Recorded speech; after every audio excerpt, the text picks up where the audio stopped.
नमस्कार विद्यार्थियों, Kabir part 3 video के अंतर्गत आज हम कबीर की साखियां हैं उनका अर्थ पढ़ेंगे। पिछले वीडियो में हम 3 साखियों का अर्थ पढ़ चुके हैं। आइए देखते हैं अगली साखी। सुखिया सब संसार है, खाए अरु सोवे, दुखिया दास कबीर है, जागे अरु रोवे। सुखिया का अर्थ होता है सुखी। सब संसार से तात्पर्य है संसार के सभी लोग। खाए यानी खाते पीते हैं। और का अर्थ होता है और।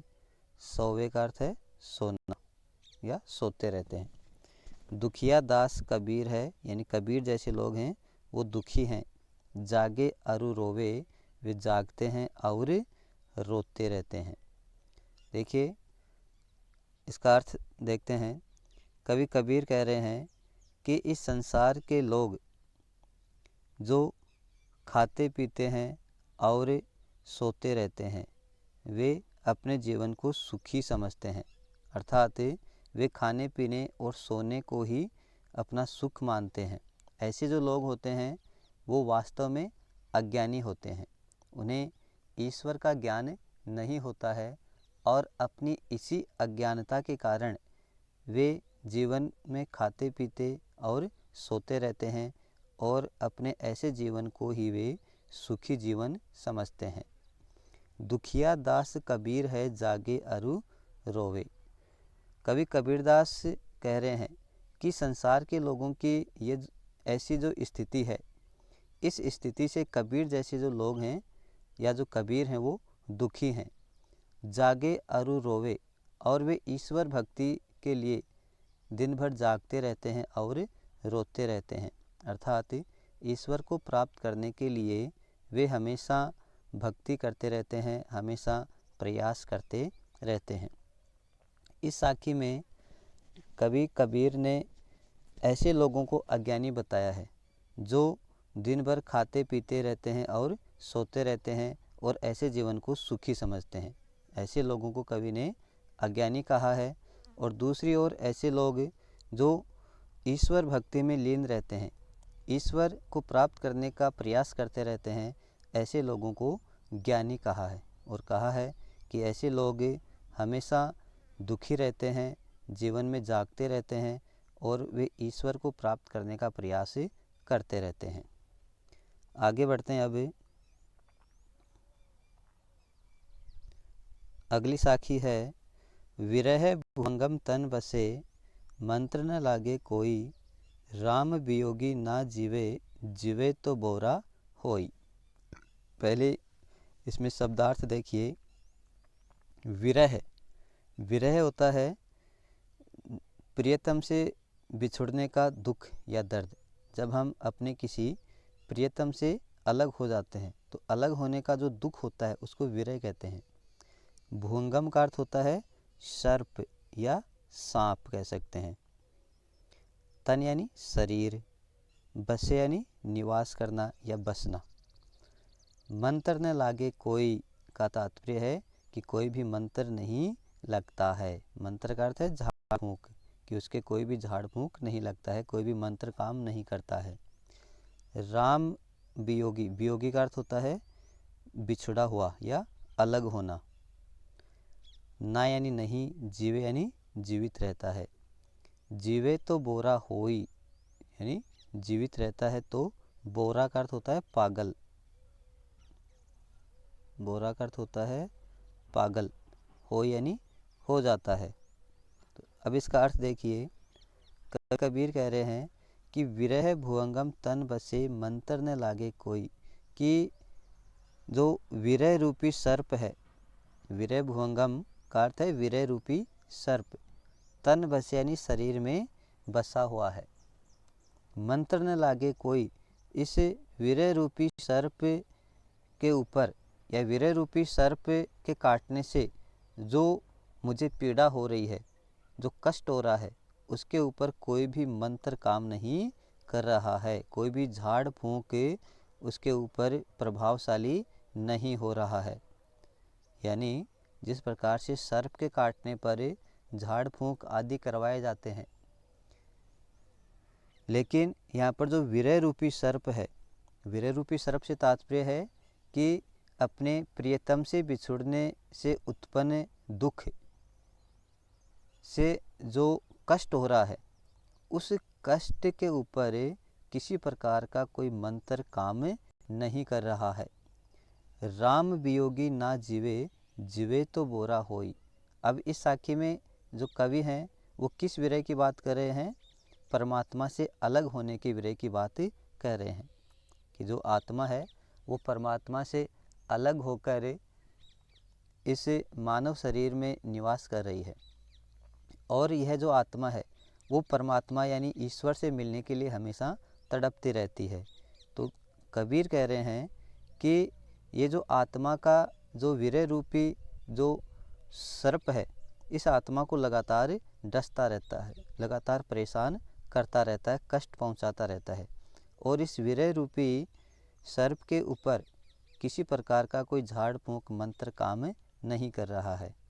आगे कभी कह रहे हैं, राम वियोगी ना जीवे, जीवे तो बोरा होई, कि जो राम से बिछड़ा हुआ है, वियोगी यानी बिछड़ा हुआ या अलग हुआ, कि जो राम से अलग हुआ है, जो परमात्मा से अलग हुआ है, वो ना जीवे यानी जीवित नहीं रह सकता है। जीवे तो बोरा होई, और यदि वह जीवित रहता है तो उसकी पागल जैसी स्थिति हो जाती है, अर्थात वह पागल की तरह अपना जीवन व्यतीत करता है। वह पागलों की भांति हमेशा दिन रात ईश्वर को ढूंढता रहता है, ईश्वर की खोज में लगा रहता है। आइए अगली साखी देखते हैं। निंदक नेड़ा राखिए, आंगणी कुट्टी बंधाई, बिन साबण पानी बिना निर्मल करे सुभाई। इस साखी में कवि कबीर ने बताया है कि हमें हमेशा हमारा जो आलोचक है, हमारी जो निंदा करने वाला है, उसे अपने नज़दीक रखना चाहिए, क्योंकि वह हमारी कमियां निकालता है, और हमारी कमियां निकाल कर बिना साबुन और पानी के ही हमारे स्वभाव को निर्मल कर देता है, स्वच्छ कर देता है। तो देखिए, निंदक का अर्थ होता है निंदा करने वाला, आलोचना करने वाला, या आलोचक कह सकते हैं। नेड़ा का अर्थ है नज़दीक, राखी यानी रखना चाहिए, आंगणी यानी आंगन, कुट्टी का अर्थ होता है कुटिया, बंधाई यानी बांध कर या व्यवस्था करके, बिन साबुन यानी बिना साबुन के, पानी बिना यानी बिना पानी के, निर्मल यानी स्वच्छ, करे यानी करता है, सुभाई यानी स्वभाव को। तो कवि कबीर कह रहे हैं कि हमें अपनी निंदा करने वाले व्यक्ति को हमारे नज़दीक रखना चाहिए। आंगनी कुटी बंधाई, अर्थात उसके रहने के लिए आंगन, कुटिया आदि की व्यवस्था करते हुए। पहली पंक्ति का अर्थ इस प्रकार से होगा, कवि कबीर कह रहे हैं कि हमारी निंदा करने वाले व्यक्ति को हमें उसके रहने की सारी व्यवस्था करके, उसके लिए आंगन, कुटिया आदि का निर्माण करके, आदि की व्यवस्था करके उसे हमें अपने नज़दीक रखना चाहिए। बिन साबुन पानी बिना निर्मल करे सुभाय, क्योंकि वह बिना साबुन के और बिना पानी के ही हमारे स्वभाव को स्वच्छ बना देता है, निर्मल बना देता है। क्यों? क्योंकि जो निंदक है, जब वह हमारे नज़दीक रहेगा तो वह हमारी कमियों को उजागर करेगा, जिससे हमें अपनी कमियों का पता चलेगा और हम अपनी कमियों को दूर कर लेंगे, जिससे हमारा स्वभाव स्वच्छ बन जाएगा, निर्मल बन जाएगा। अगली साखी देखिए अब। पोथी पढ़ी पढ़ी जग मुआ, पंडित भया न कोई, एके ऐसिर पीव का पढ़े सुपंडित होई।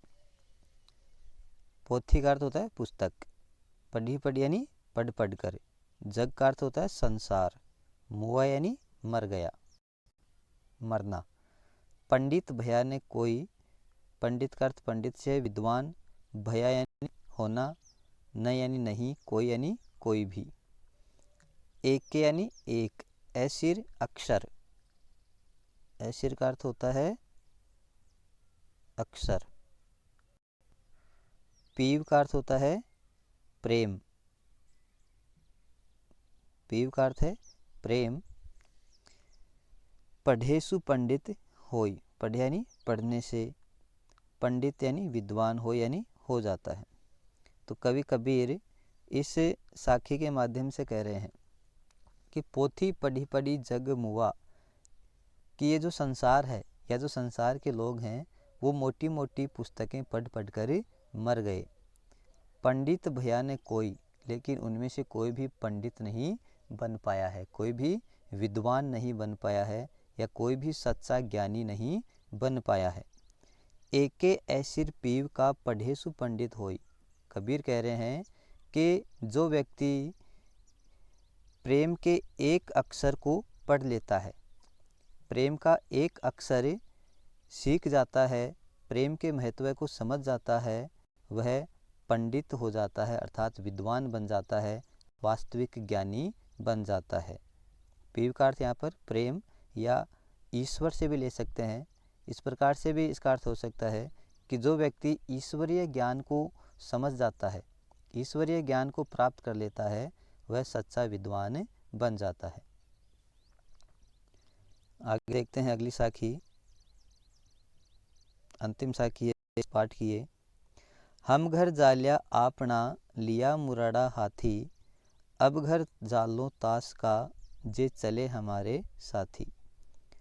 कवि कबीर कह रहे हैं कि हम घर जालिया, जालिया का अर्थ है जलाना, आपना यानी अपना, लिया मुराड़ा हाथी, लिया यानी लेकर, मुराड़ा जलती हुई लकड़ी, जिसको मुराड़ा कहते हैं, जलती हुई लकड़ी, हाथी यानी हाथ में।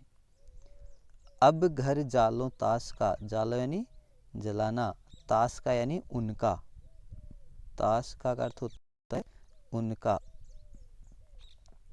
जे चले हमारे साथी, जे यानी जो, चले यानी चलेंगे, हमारे साथी का अर्थ है हमारे साथ।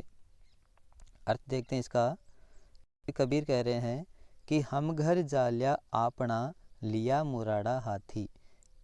कबीरदास कह रहे हैं कि हमने जलती हुई लकड़ी अपने हाथ में लेकर हमने अपने घर को जला लिया है। यहाँ पर जलती हुई लकड़ी से तात्पर्य है ईश्वरीय ज्ञान।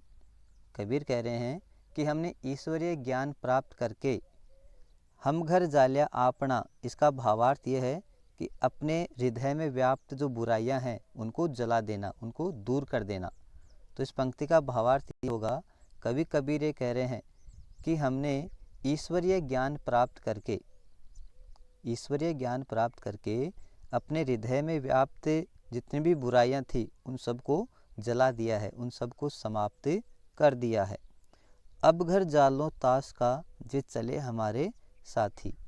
कबीर आगे कह रहे हैं कि अब हम उन लोगों के घरों को जलाएंगे, अर्थात अब हम उन लोगों के हृदय की बुराइयों को दूर करेंगे जो हमारे साथ में चलेंगे, अर्थात हमारी कही हुई बातों को मानेंगे, हमारा अनुसरण करेंगे।